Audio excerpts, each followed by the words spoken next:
नमस्कार दर्शकवृन्द, समय चक्रमा यहाँलाई हार्दिक स्वागत छ।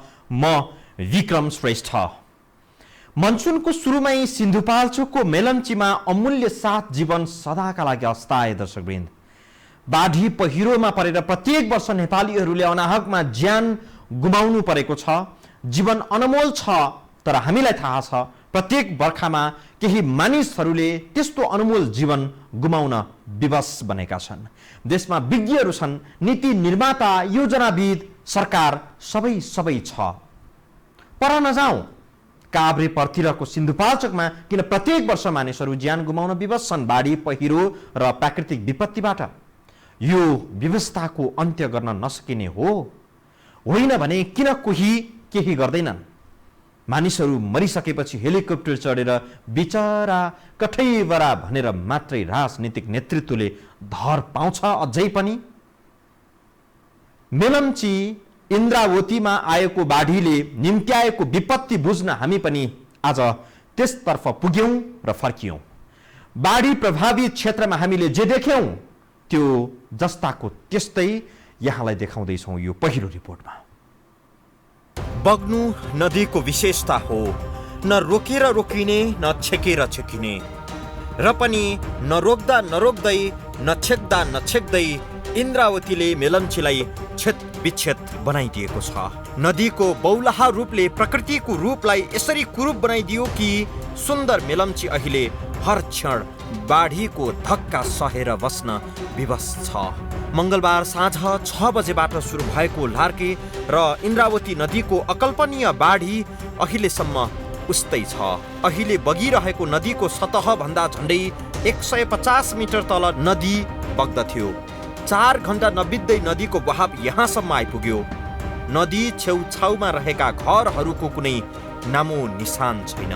हामी यहाँ रहँदा रहँदै यो निर्माणाधीन घर पुरेको हेर्न विवश भयौं। दर्शकवृन्द, यस्ता 100 भन्दा बढी घर, टहरा र उद्योग गृहहरू पुरिएका छन्, बगेका छन्। यो कुनै साधारण दैवी प्रकोप होइन। यहाँ क्षति धेरै भएको छ। यहाँ हाम्रो यो बस्तीहरू, नगरपालिकाहरूको यो फर्महरू सबै बगाएर आएको छ फर्महरू। अनि यहाँ नगरपालिकाले फोहोर मैलाको भवन, ठुलो भवन बनाएको थियो, त्यो भवन पनि जम्मै लग्यो।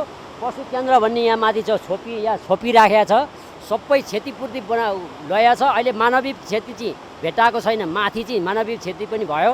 हामीले यहाँ धेरै थोक थियो, खोला अलि पारिपट्टि थियो, अहिले सबै भरिएर आयो। अत्यास हामीलाई त यो त अब हामीले त आँखाले अब सपना पनि नदेखेको कुरो भयो। बाढीबाट मेलम्चीका करिब 600 जना विस्थापित भएका छन्। यी मध्ये कतिपयले त आफ्ना नागरिकता सहित महत्त्वपूर्ण कागजात, सुन, पैसा लगायत मूल्यवान धनहरू समेत निकाल्न नपाएको उनीहरूको चिन्ता छ। कति मेरो त्यो म तेल बेच्थ्यो, ड्रम थियो, अनि त्यो तेलको ड्रम पल्टाएर साइडमा राखेर पेटीमा राखेर अब त यहाँ अलिक सेफ हुन्छ, अब हामी चाहिँ बाहिर बसौँ भनेर निस्क्यो। एकछिनपछि त हत्तै त्यहीँ आइहाल्यो खोला। आएपछि त अब त्यो निकाल्नु जाने त कुनै सम्भवै भएन। अनि त्यति हुँदा छोप्दै जाँदा 2 तलै छोपिसक्यो अहिले त। अनि त्यहाँ त केही हामी भित्र छिर्नेको त उही भएन, केही सामान पनि निकाल्नु पाएन। हिजो बेलुका जति यति लुगामा निस्क्या त्यति हामी परिवार। विस्थापित भएकाहरूलाई बजारदेखि अलिकति उचाइमा रहेको इन्द्रेश्वर माध्यमिक विद्यालयको भवन र प्राङ्गणमा लगिराखिएको छ। उनीहरूलाई सोही स्थानमै बुधबार बिहानको खाना पनि खुवाइयो। दुःख लागेको छ, सबभन्दा ठुलो कुरो आपत विपद हो, सबैलाई बिजोग हो, त्यही दुःख लागेको छ। अब सबैले अब आफ्नो ठाउँ भएर सहयोग गर्दै हुन्थ्यो भने त्यो चाहना छ। अकस्मातको यो विपत्तिबाट पीडितहरू मूर्छा परेका छन्। रातभर बाढीको महाआतङ्कबाट भागमा परेका उनीहरू अहिले स्कुलको कोठाहरूमा शिथिल अवस्थामा छन्। उनीहरूको व्यवस्थापनमा नगरपालिकाका कर्मचारी र स्वयंसेवकहरू परिचालन गरिएको छ। तर यस्तो विपदको समयमा उद्धार र सहकार्यका लागि प्रहरी सहित राज्यको उपस्थिति न्यून रहेको भन्दै पीडितहरूले दुखेसो गरेका छन्। घर बगाएका, पुरिएका वा आफ्नो जाय जेठा गुमाएकाहरू आफ्ना परिवार र सन्तानको भविष्यका बारेमा चिन्तित रहेका छन्। 600 विस्थापितको संख्यामा अरू पनि थपिने सम्भावना छ, किनकि बुधबार साँझसम्म नदीको बहाव कम भएको छैन। नदी नजिक आइपुगेपछि सडक किनारका अन्य घरमा बसिरहेका मानिसहरू समेत लत्ता कपडा च्यापेर नगरपालिकाले व्यवस्था गरिदिएको आश्रयस्थलतर्फ लागेका छन्। बाढीबाट पीडित बनेकाहरू आहतमा छन्। मेलम्चीको पीडा हेर्न माथि माथि गाउँका मानिसहरू हजारौंको संख्यामा मेलम्ची झरेका छन्। मेलम्चीमा अहिले पनि हजारौं मानिसहरूको लाबाल लस्कर छ। मेलम्ची नगरपालिकाका अनुसार यस नगरपालिकाको 11 नम्बर वडा सबैभन्दा बढी क्षतिग्रस्त बनेको छ। निजी सम्पत्ति बाहेक बाढीले कृषि भवन, आयुर्वेद भवन, कबर्ड हल, सिटी पार्क लगायत भवन क्षतिग्रस्त भएका छन्। 2 वटा पक्की पुल र झोलुङ्गे पुल, अरू 2 वटा गरी 4 वटा पुल बगाइएको छ। हालसम्म 7 जनाको मृत्यु भएको पुष्टि भएको छ। मृतकहरूको शव निकाल्ने र पीडितहरूको उद्धारमा बुधबार बिहानैदेखि हेलिकप्टर मार्फत नेपाली सेनाले कार्य गर्दै आयो। खोज तथा उद्धारका लागि नेपाली सेनाको MI-17 र सानो हेलिकप्टर परिचालन गरिएको छ। अर्को एउटा निजी हेलिकप्टर पनि मेलम्ची क्षेत्रमै खटिएको छ। मेलम्चीको विपत्ति निरीक्षण गर्न सभामुख अग्निप्रसाद सापकोटा, स्वास्थ्य मन्त्री शेरबहादुर तामाङ सहित जिल्लाका अन्य नेताहरू घटनास्थल पुगेका छन्। सभामुख सापकोटाले बाढी पीडितहरूका लागि सामान्य राहतको बन्दोबस्त गरेर नपुग्ने बताएका छन्। मेलम्ची नगरपालिकाको संयोजकत्वमा अन्य प्रभावित गाउँपालिकाहरू समेतको सामूहिक योजना बनाइनुपर्ने उनको धारणा छ र केन्द्रीय तहबाट तात्कालीन राहत र दीर्घकालीन सहयोगको लागि प्याकेज बनाउन सहयोग गर्ने आश्वासन दिएका छन्। समन्वय समिति एउटा मेलम्ची नगरपालिकाको संयोजनमा गर्न सक्दाखेरि यसलाई व्यवस्थित गर्दाखेरि अघि नै छिमेर साहबले भनिसक्नु भएको छ। जुरे पहिरोमा जनताले नै त्यहाँका पीडितहरूको पीडा र चित्कारहरू देखेर चाहिँ मन खोलेर सहयोग गर्नुभएको छ। त्यो यसरी अड्किएको छ कि हामीले लाख कोसिस गर्दाखेरि पनि त्यो पीडितका हातमा पुर्याउन सकेका छैनौँ। अब त्यसबाट पनि हामीले पाठ सिकेर यसलाई व्यवस्थित गर्नका लागि तत्कालका लागि म फेरि दोहोऱ्याउँछु, तत्कालका लागि सबैभन्दा मुख्य कुरा चाहिँ किन यस्तो भएको छ यसको बारेमा अध्ययन अनुसन्धान, गल्ती दोहोऱ्याउनु हुँदैन। त्यसकारण हामी काममा लागौँ र त्यो एउटा संयन्त्र बनाउँदाखेरि धेरै राम्रो हुन्छ। व्यवस्थित ढङ्गले कामहरू अगाडि जान्छन्।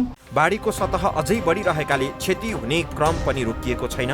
नगरपालिकाको रेकर्ड फाइलमा पीडितहरूको संख्या पनि निरन्तर थपिरहेको छ। विवरण सङ्कलन गरी आपतकालीन व्यवस्थापनका लागि नगरपालिका सक्रिय रहेको मेलम्ची नगरपालिकाका मेयर डम्बर बहादुर अडियाले बताए। त्यसैले हामी समुदायमा रहेका समाजसेवीहरू, अब सामाजिक अभियन्ताहरू, व्यवसायीहरू, त्यो सङ्घ संस्थाहरू सबैलाई सिन्धुपाल्चोकमा मात्रै होइन वरिपरि रहेका पालिकाहरूलाई समेत पनि हामी यो सहयोगको निम्ति आग्रह गर्न चाहन्छौँ। हामी कम्तीमा पनि मेलम्ची नगरपालिकाबाट जति हामीले राहत प्राप्त गर्ने स्थिति बन्छ त्यो एक द्वार प्रणालीको माध्यमबाट हामीले जान सक्यौँ भने त्यसलाई व्यवस्थित गर्न सक्छौँ जस्तो लाग्छ। मेलम्चीमा बाढी त आयो, तर कहाँबाट बाढी सुरु भयो भन्ने अझै यकिन भएको छैन। बाढी आएको लार्के खोला पहिल्याउँदै हेलिकप्टरमा निरीक्षण गर्दा माथिल्लो क्षेत्रमा त्यस्तो ठुलो पहिरो गएको वा अन्य दुर्घटना भएको प्रश्न देखिन्न। सामान्य बाढीले नै ठुलो आकार लिँदै जाँदा मेलम्चीसम्म आइपुग्दा यो विकराल अवस्था आएको अनुमान लगाउन सकिन्छ। मेलम्ची बजारभन्दा माथि हेलम्बु गाउँपालिका क्षेत्रमा पर्ने काठमाडौँमा ल्याइने खानेपानीको मुहान क्षेत्र, चनौटे जस्ता ठाउँमा पनि मेलम्चीको जस्तै क्षति छ, जहाँ अहिलेसम्म न प्रहरी र सरकारको थप शक्ति पुग्न सकेको छ, न पत्रकारहरू नै पुग्न सकेका छन्। बाढीले बाटो भत्काएका कारण त्यहाँसम्म पुग्न नसकिएको हेलिकप्टर मार्फत माथिल्लो क्षेत्रमा पुगेर फर्किएका स्थानीय नेता माधव सापकोटाले बताए। र 2-3 ठाउँ खोला चाहिँ जमेको नै हुनुपर्छ। जस्तो मेलम्ची खानेपानीको बाँध बाँधेको चाहिँ बाँधको केही पनि छैन, त्यो सबै बगाएको छ। र यहाँदेखि मेलम्चीदेखि मास्तिरका 3-4वटा चाहिँ झोलुङ्गे पुल बाँकी छ। पक्की पुल, अरू झोलुङ्गे पुल सबै बगाएको छ। र चनौटेको बजारमा त खोलो नै छिरेको छ। हामी मुख्य चाहिँ कसरी सुरु भएको रहेछ भनेर खोज्न गएको हो, त्यो पत्ता लगाउन सकिएन। सिन्धुपाल्चोक सधैँ प्राकृतिक विपत्तिको मारमा पर्दै आएको छ। यो वर्षाको पहिलो झरमै मेलम्चीलाई यसरी तहस नहस बनाएको छ। अबको 2 महिना बाढी, पहिरो र सङ्कटको डरलाग्दो समय रहनेछ। बर्खे झरीसँगै यति बेला मेलम्ची विपत्तिमा परेको छ र रोइरहेको छ सिन्धुपाल्चोक। सिन्धुपाल्चोक मात्रै होइन, यो बर्खाको सुरुवातीमै सिन्धुपाल्चोक, मनाङ लगायतका जिल्लाहरू विपत्तिमा परेको छ।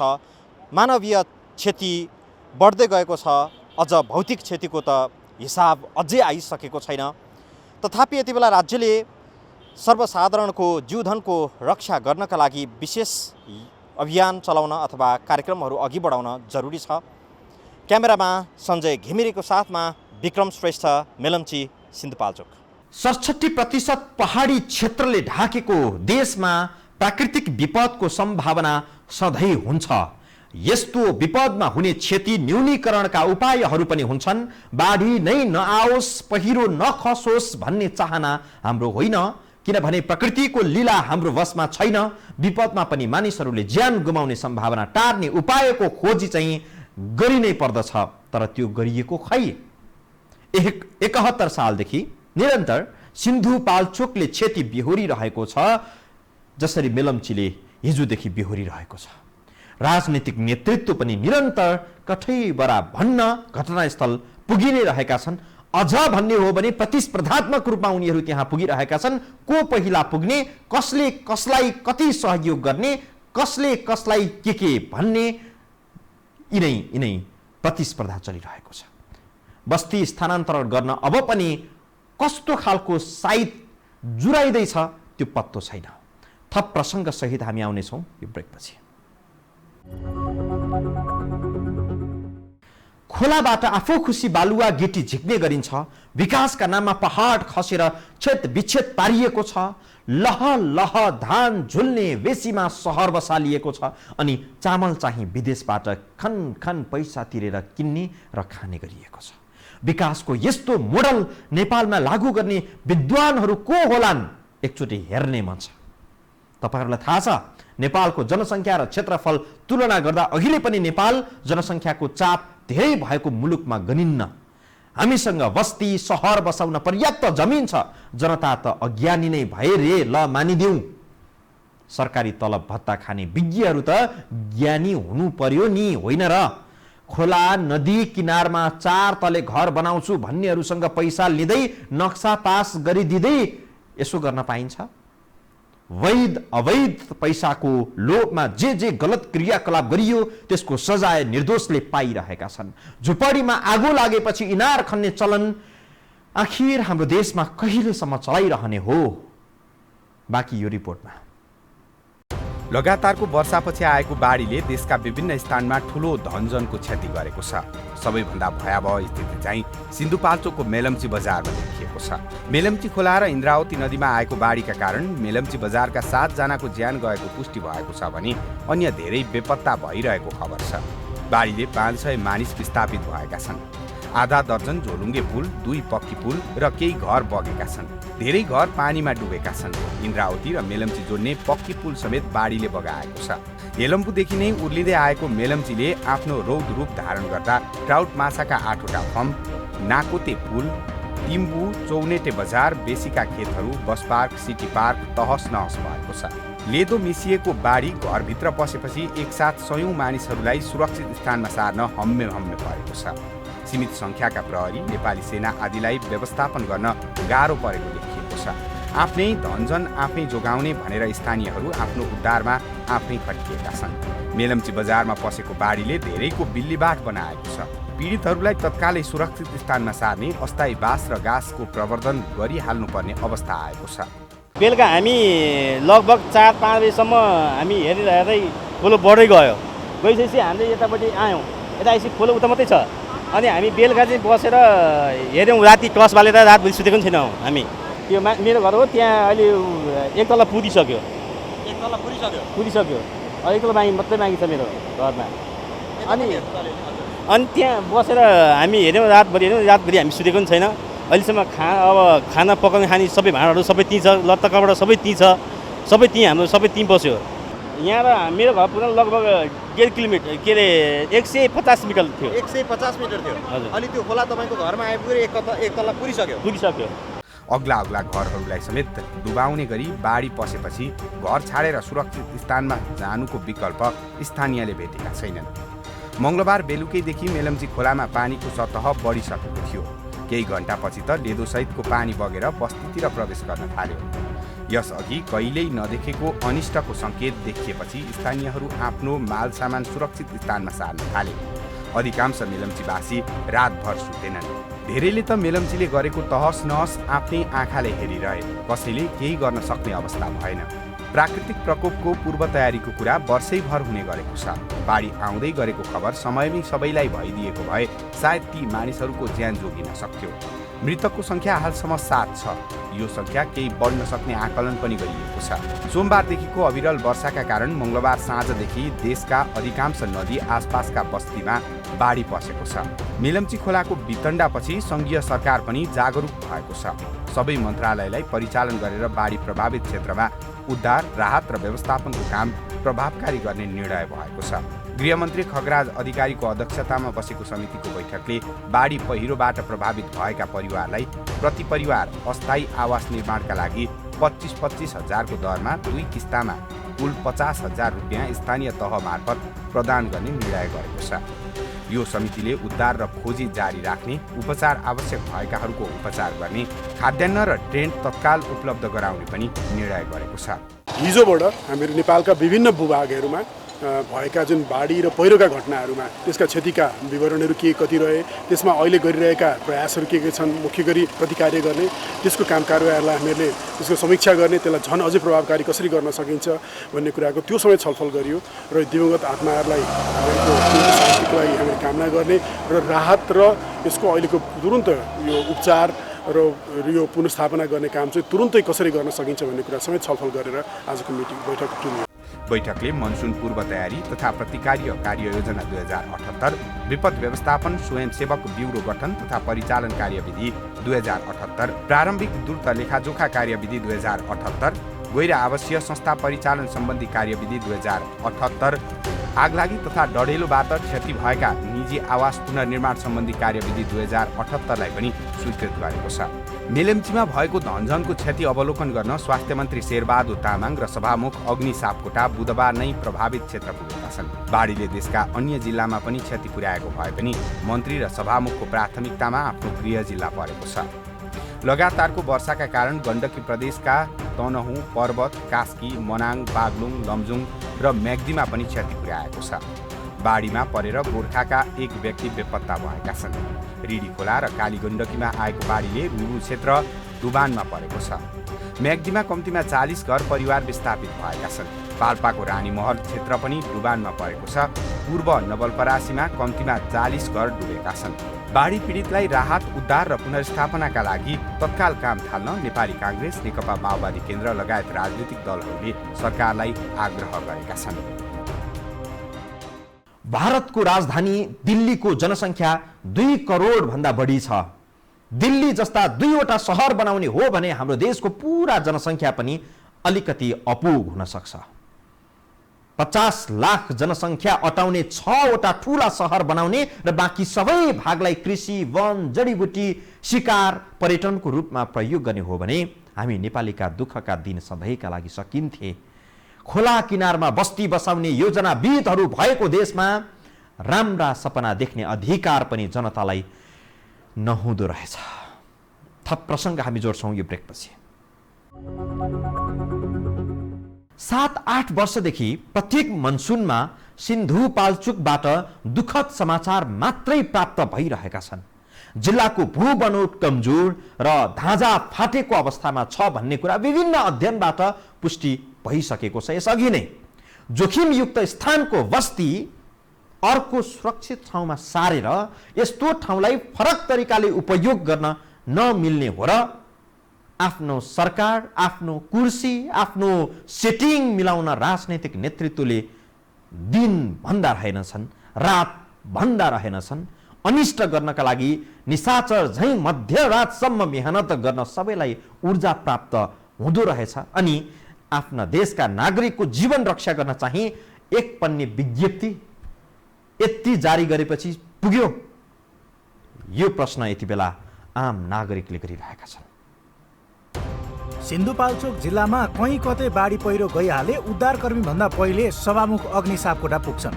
सिन्धुपाल्चोक 1बाट निर्वाचित सापकोटा जिल्लाको हकमा सधैँ तयारीका साथ बस्छन्। उद्धारकर्मी राहत बाँड्नेहरू भन्दा पहिले उनी घटनास्थल पुगिसकेका हुन्छन्। जिल्लाका नेताको यस्तो तत्परता नराम्रो पक्कै होइन। प्रश्न यति मात्रै हो कि सधैँ बाढी जाने, सधैँ नेताहरू हेलिकप्टर चढेर बाढीमा डुबेकाहरूको दुःख हेर्न पुगिरहने हो त? बाढी आउँछ, पहिरो जान्छ, सधैँ यस्तै भइरहन्छ। नीति निर्माण तहमा पुगिसकेकाहरूले सधैँ यस्तो हुन नदिने उपाय अपनाउने हो कि वर्षेनी बाढीमा डुबेका नागरिकको बिल्लीबाट हेरेर कठैबरा भन्दै जाने आउने गर्ने हो? सिन्धुपाल्चोकको भूगोल जोखिमयुक्त छ भन्ने विभिन्न अध्ययन प्रतिवेदनले औँल्याइसकेको छ। त्यसमाथि नदी किनारको उब्जाउ खेतीयोग्य बेसीमा खेतीपाती गरेर आय बढाउने योजना बनाउनु पर्नेमा राज्यले मन लागे जति अग्ला अग्ला घर बनाउन दिएको छ। खेती हुने ठाउँमा घर बनाएपछि बाँदर पनि चिप्लिने पाखामा चाहिँ खेतीपाती गर्ने हो र? भएको यस्तै छ। त्यसै पनि नदी किनारबाट अव्यवस्थित गिटी बालुवा दोहनले जोखिम बढाइरहेको छ। त्यसमाथि बसोबास व्यवस्थित गर्ने राज्यको नीति फितलो भएको छ। यही कारण सिन्धुपाल्चोकवासीले प्रत्येक वर्षको मनसुनलाई जिल्लावासीको ज्यान भेटी चढाउनु परिरहेको छ। राज्यका निकायहरू जसको जिम्मेवारीभित्र पर्छ, होइन, जसको जिम्मेवारीभित्र पर्छ, जसलाई त्यो तोकिएको जिम्मेवारी दिएको छ, त्यसले चाहिँ सिरियस हुनु पऱ्यो। पोलिटिकल लेभलबाट पनि गर्नुपर्ने डिसिजनहरू केही छ भने ढिला सुस्ती नगरिकन इमिडिएट त्यसमा चाहिँ सहयोग गर्नु पऱ्यो र सबलाई कोअर्डिनेसन गर्नु पऱ्यो, सबलाई समन्वय गर्नु पऱ्यो। सबैको त्यो क्षेत्र कसको आफ्नो भूमिका होला नि त।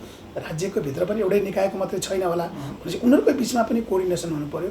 अरू सेक्टरलाई पनि उनीहरूले मोबिलाइज गरेर चाहिँ अगाडि बढाउने काममा चाहिँ राज्यले कोअर्डिनेसन गर्नु पऱ्यो। बितेका 7 वर्ष यता वर्षायाममा जिल्लामा पहिरो नगएको र धनजनको क्षति नभएको वर्ष छैन। मानवीय मात्र होइन, भौतिक संरचनाको क्षति त्यत्तिकै भएको छ भने सयौं विस्थापितहरू घरबारविहीन भएका छन्। 2072 सालको भूकम्पबाट अति प्रभावित 14 जिल्लामा पहिरोको जोखिमबारे राष्ट्रिय पुनर्निर्माण प्राधिकरणले बेलायतको दुरहाम युनिभर्सिटीसँगको सहकार्यमा गरेको अध्ययनको प्रारम्भिक नतिजाले समेत सिन्धुपाल्चोकलाई पहिरोको सबैभन्दा बढी जोखिममा रहेको देखाएको छ। भूकम्प र त्यसपछिका पटक पटकका ठुला परकम्पका कारण यहाँको जमिन हल्लिनुका साथै चिराचिरा परेको छ। चिरा परेको ठाउँबाट जमिनभित्र पानी पसेर पहिरोको जोखिम बढेको अध्ययनको प्रारम्भिक नतिजा छ। 2072 सालको भूकम्पबाट प्रभावित जिल्लाहरूमा पनि सिन्धुपाल्चोकमा सबैभन्दा बढी जनधनको क्षति भएको थियो। सो विनाशकारी भूकम्पका कारण 3571 जनाले ज्यान गुमाएका थिए भने 1565 जना घाइते र 8 जना बेपत्ता भएका थिए। त्यस्तै 78537 घर पूर्ण रूपमा क्षति भएका थिए। भूकम्प अगाडि पनि सिन्धुपाल्चोकलाई पहिरोले दुःख दिएको थियो, जुन पछिल्ला वर्षहरूमा पनि दोहोरिँदै आएको छ। 2071 साउन 17 मा जुरे भन्ने ठाउँमा पहिरो जाँदा 33 जनाको मृत्यु भयो भने 123 जना बेपत्ता भएका थिए। त्यस्तै 2073 असार 21 गतेको भोटेकोशी नदीको बाढीले लिपिङ बजारका 30 घर बगाएको थियो। तातो पानी नयाँ बस्तीका 30 घरमा क्षति पुर्याएको थियो। 2074 साउन 8 गते रातिको पहिरोले लार्चा पुल बगाएको थियो भने 2075 भदौ 2 गते राति साँधी खोलामा आएको पहिरोले पक्की पुल बगायो। पहिरोका कारण 22 घरमा लेदो माटो पस्यो भने 12 घर जोखिममा परेका थिए। बितेको साल सिन्धुपाल्चोकका लागि अझ दर्दनाक वर्षका रूपमा रहेको थियो। गत वर्ष असार 24 गते राति 12 विषय नगरपालिका वडा नम्बर 5 को जम्बू बजार पहिरोले पुरिँदा 2 जनाको मृत्यु भयो भने 17 जना बेपत्ता भए। 25 घर बस्न नमिल्ने गरी क्षतिग्रस्त भए। 12 विषयकै खागदलमा बाढी पहिरोले बस्ती पुरिँदा 22 घर क्षतिग्रस्त भए। भोटेकोशी गाउँपालिकाको बुलकुटे पहिरोले 1 जनाको मृत्यु भयो भने 3 जना बेपत्ता भए। लार्चामा पहिरोले 13 घर क्षतिग्रस्त भएपछि गाउँ नै विस्थापित भयो। त्यस्तै असार 31 गते राति भोटेकोशी गाउँपालिकाको फुलपिङ गाउँमा खसेको पहिरोले एकै परिवारका 5 जनाको मृत्यु भयो। 3 घर पूर्ण रूपमा क्षतिग्रस्त भए। साउन 18 गते राति मेलम्ची नगरपालिकाको मेलम्ची बजार नजिकैको पहिरोमा परि 9 जना मजदुरको मृत्यु भयो। सोही रात बरुवामा घर पुरिएर 2 जनाको ज्यान गयो। साउन 22 गतेको अविरल वर्षाका कारण चौतारा साँगाचोक गढी नगरपालिका 2 सेराफाटमा 4 घर पुरिए। बलेपी कार्तिके सडक अवरुद्ध भयो। सयौं रोपनी धान खेत बगायो। साउन 30 गतेको बिहान जुगल गाउँपालिकाको वडा नम्बर 2 गोल्चे स्थित लिदीमा गएको भीषण पहिरोमा 37 घर पुरिए। पहिरोले पुरिएर बेपत्ता भएका 39 जनालाई मृत घोषणा गरियो। वर्षेनी हुने यस्ता घटनाले यो क्षेत्र मानव बसोबासका लागि उपयुक्त नै छैन कि भन्ने जिज्ञासा उठ्न थालेको छ। सिन्धुपाल्चोकका 347 बस्ती पहिरोको उच्च जोखिममा देखिएका छन्। गत वर्षको विपदपछि गठन भएको जिल्ला प्राकृतिक प्रकोप अध्ययन न्यूनीकरण तथा सहजीकरण कार्यदलले ती बस्तीका 11,109 परिवार रहेको र उनीहरूलाई सुरक्षित स्थानमा सार्नुपर्ने प्रतिवेदन सरकारलाई बुझाएको छ। प्रतिवेदन अनुसार जिल्लाको पश्चिमोत्तर हेलम्बु गाउँपालिकाका 21, पश्चिमी क्षेत्रमा पर्ने मेलम्ची नगरपालिकाका 20, उत्तरमा पर्ने 5 पोखरी थाङपाल गाउँपालिकाका 17वटा लगायतका बस्ती जोखिममा रहेका छन्, जुन हिजोको बाढी प्रभावित क्षेत्र समेत हो। भूबनोट कमजोर भएका कारण प्राकृतिक विपदबाट हुने मानवीय क्षति रोक्न बस्ती स्थानान्तरण मात्र उपाय भएको विज्ञहरू समेत बताउँछन्, तर विस्थापित हुनेहरूलाई समेत सरकारले पुनर्वास गराउन सकेको छैन। गर्नुपर्ने हो, गर्न नसके किन त? पैसा नभएर होइन होला, इच्छा शक्ति नभएर होला। पैसा नभएर त पक्कै होइन होला नि त। इच्छा शक्ति भएन, त्यो खालको प्लानिङ भएन, त्यो खालको रिसोर्स मोबिलाइजेसन गर्न सकेन, कोर्डिनेसन गर्न सकेन होला, होइन? इच्छा शक्ति भयो त क्या अरू दुनियाँ काम गर्न सक्छ, त्यो काम गर्न सक्दैन होला। त्यसो त सरकारले सिन्धुपाल्चोक र बागलुङलाई विपद सङ्कटग्रस्त क्षेत्र पनि घोषणा गरेको छ, तर विपद जोखिम न्यूनीकरणका प्रतिकार्यमा भने सरकारले प्रभावकारी काम गर्न सकेको छैन। फलत विपद आइसकेपछि हेलिकप्टरमा जिल्ला जाने र पाल चाउचाउ चिउरा बाँड्ने काममै सरकार रमाइरहेको छ। बर्खायाममा हुने जनधनको क्षति यतिमै रोकिनेवाला छैन। तराईमा हुने डुबानका समाचार आउन अझै बाँकी नै छ। बर्खाको अन्त्यतिर पहिरोको जोखिम उति नै बढी हुन्छ। तराईमा छिमेकी मित्र राष्ट्र भारतले नेपाली भूमि डुबाउने गरी बाँध सडक निर्माण गरिदिन्छ, त्यसतर्फ सरकारले कूटनीतिक संवाद गरिरहेको छैन भन्ने टिप्पणी विज्ञहरूले गरिरहेका छन् र तितो यथार्थ पनि यही हो। बाढीले घर बास्ने बगाइसकेपछि चिउरा, भुजिया, टेन्ट, पाल यस्ता खुद्रा मसिना कुरा लिएर गइरहनु पनि त्यति शोभनीय हुँदैन होला। दर्शकवृन्द, यसतर्फ सरकारले गम्भीर भएर सोचोस्, हाम्रा यी नेताहरूको बुद्धिको बिर्को खुलोस् र जनताको हितको लागि काम गरोस्, आफ्नो स्वार्थपूर्तिको लागि होइन। आजलाई यति नै दर्शकवृन्द। समय चक्रका साथै टेलिभिजनका सम्पूर्ण समाचार बुलेटिन कार्यक्रम यो टेलिभिजन.com, यो खबर.com, युट्युब र फेसबुकमा पनि पढ्न र हेर्न सक्नुहुनेछ। मोबाइलमा यो टिभी एप डाउनलोड गरी हामीलाई प्रत्यक्ष हेर्न सक्नुहुनेछ। आजलाई बिदा दिनुहोस्। नमस्कार।